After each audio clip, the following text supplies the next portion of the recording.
then should you just keep going and maybe just have a nightmare of an experience, or should we bail you out of there and go, hang on a minute, maybe you need to study Project Management 101 here because you think you are way better than you actually are. Got it. I certainly need Project Management 101. There's no question about that. But a couple of things here. One is, so we're focused on the content. Like this revolves around how content's sort of presented to the learner.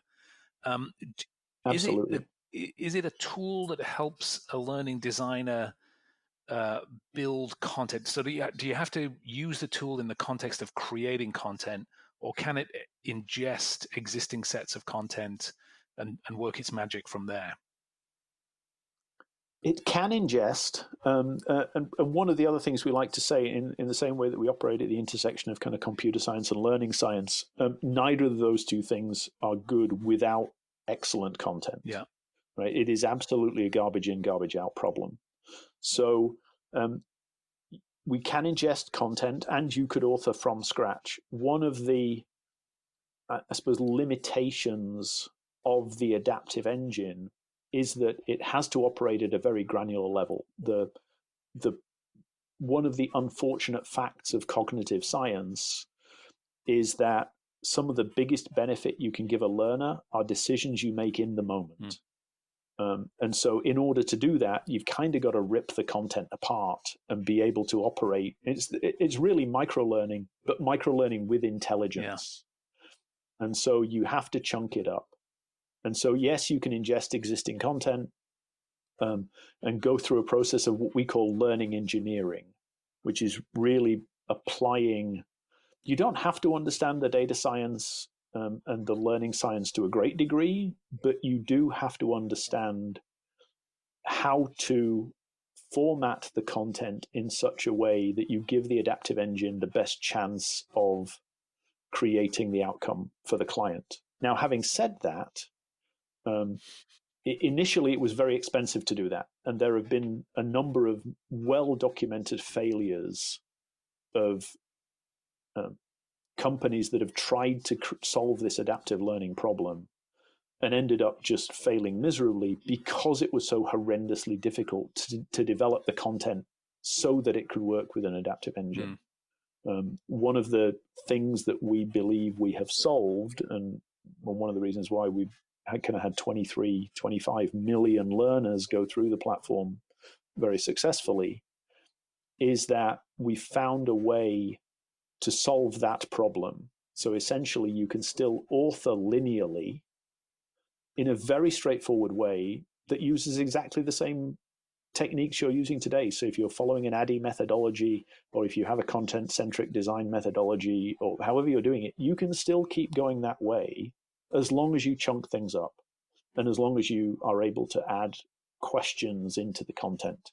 After that, then you can hand it off. And so as it stands right now, we believe that the cost per finished hour of developing adaptive content is actually lower than the cost per finished hour of developing non-adaptive content. Interesting. And then at the core, the value prop here, apart from effective learning, really the value prop is one of efficiency, right? It's people's time. It's being respectful of the learner's time and steering them to content that expands their knowledge rather than, sort of is a rehash. Is that yes, how you think about it? It is, although you're, and I don't want this to sound wrong, but your kind of glib dismissal of apart from effectiveness. Yes. All right. That is, so, and we shouldn't lose sight of that, because first and foremost, it is about effectiveness. In a quick comparison, when you're at school and you're studying, it's kind of taken for granted that some people will do well in an exam and some people will do poorly. That's the way the world is.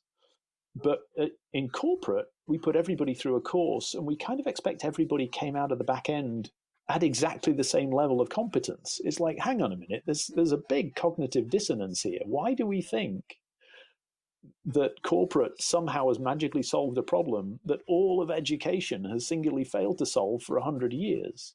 And the reality is that people come out the back end of courses with massively varying degrees of knowledge and capability.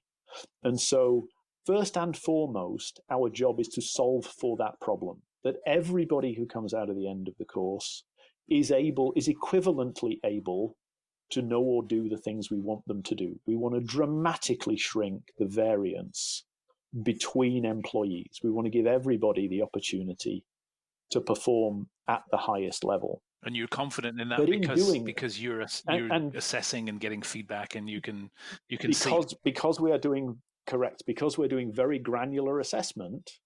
Now, again, we can possibly talk about the holy grail of the knowing doing gap, and ultimately this has to transfer into behavior change. But step number one, a necessary precondition, is that people have the competence in the first place. And so because we have that feedback, we know that we can get people there. But a side consequence of using the questions to achieve that outcome is we can avoid teaching people things they already know, and therefore there's a big time saving. It is typically much faster to answer a question about something than it is to even just read a slide about something. Yeah, and I wouldn't. And so those time savings add up very quickly. I personally wouldn't underestimate the value of that. I mean, in a context where people feel overwhelmed with information, making space for people to learn, physical space, temporal space, I think is a very important part of the job that a lot of L&D departments do. And so if you've got, I was talking to Simon from Novartis today. They do a lot of compliance training. And so really making sure that it's tuned and they're really clear on when people understand what they need to understand by law to operate successfully. Adaptive is a very, very powerful approach. Yeah, and without mentioning any names of any pharma companies, we might know Novartis. Might want to edit that one out. It's a small world after all. It's a small world after all. And yes, so and again, many of these responses there's a two-part thing. So one is, yes, absolutely we should not underestimate the time savings, and it can also be a great way of justifying this change from one approach to another, because often we don't have a baseline. So saying that people are going to be much better and even having evidence that people are performing at a certain level, if you have no baseline to go from, it's like, yeah, well, maybe we're doing okay as we are. But it's often much easier to say, look, we know it's taking an hour and there are 10,000 people, therefore we're consuming 5 man-years of productive work simply by rolling out this one course. If we could have that same impact in 30 minutes, we're giving 2.5 productive years of work back to the business. Yep. So that's one aspect of it, just from a pure cost-benefit perspective. The other one is we're teaching adult learners. Adult learners like to feel like they are being respected. One of the ways to respect them is to not treat them as idiots and put them through content that they clearly already know. And people, I don't know whether you felt this as part of you were going through that COVID course, but if you already know it, then we won't bother trying to teach it to you. And most adults realize that is happening whilst they're going through the process. And they like that. They feel like finally someone's paying attention to what I actually need and not simply making me do this damn thing that I already know. Got it. I know that your job is to evangelize and to find scenarios where this works, and you're a business, but I'm really interested to figure out if there are specific scenarios where this approach is particularly relevant. So I can think of, for example, in software engineering, just a lot of things that coders need to learn. There's a lot of commands and a lot of architectural things. It's just a lot of things that need to be learned. Similarly, in the medical profession, you just need to understand pretty vast bodies of things. Are there scenarios where this really pops and makes particular sense? Do you think?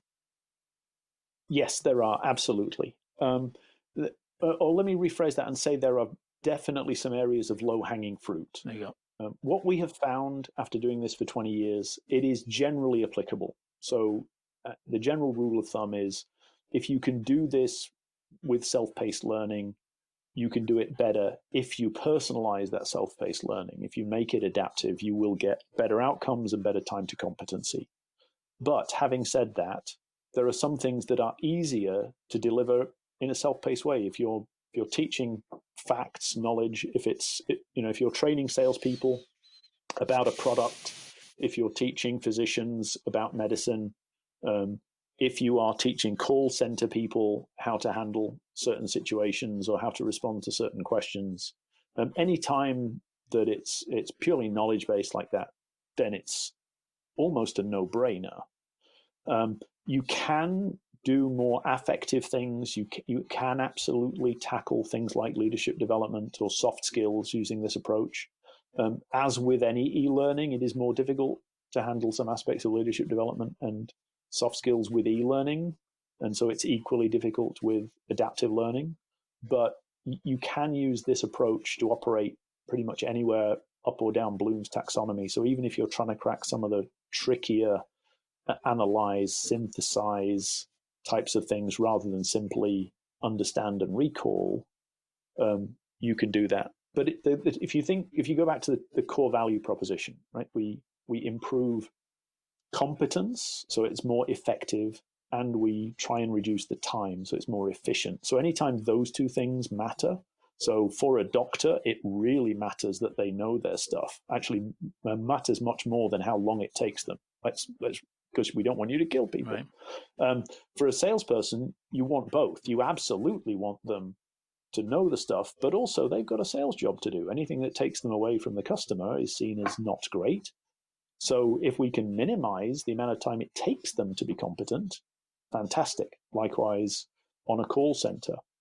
Compliance is, you get a triple whammy. It's almost the ideal scenario for this, because compliance typically, unless it's pure tick the box, which we know some of it is, compliance is there for a reason. So you're trying to mitigate some risk to the business. So you want people to understand this particular thing. So that's the effectiveness.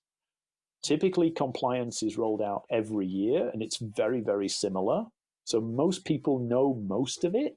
So you can get massive time savings by using adaptivity. And because you are adapting and not wasting people's time, and the fact that using these probes is inherently an engaging way of learning. One of the problems with much e-learning is it's passive. Mm-hmm. And so you end up having to do extra work to make it interactive.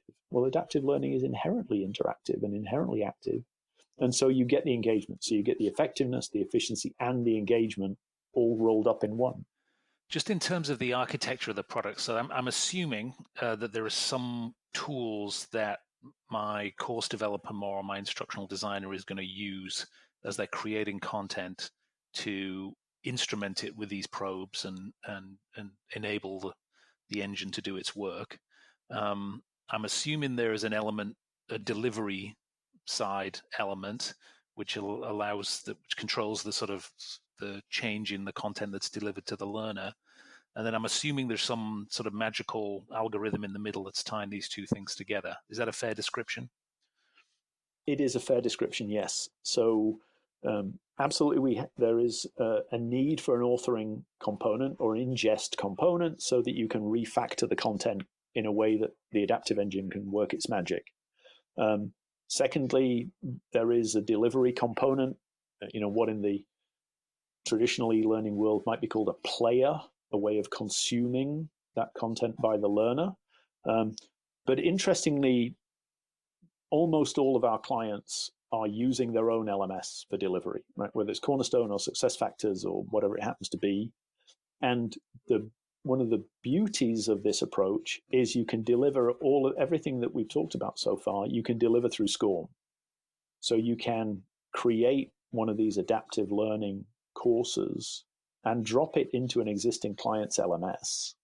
And from a learner's perspective, and this is what I did back in the day 7 years ago at Hitachi. We were a big Cornerstone customer. We'd been authoring with Storyline 360, and we made the switch to going down this adaptive route. The learners neither know nor care, right? For them, someone's told them that they need to go into the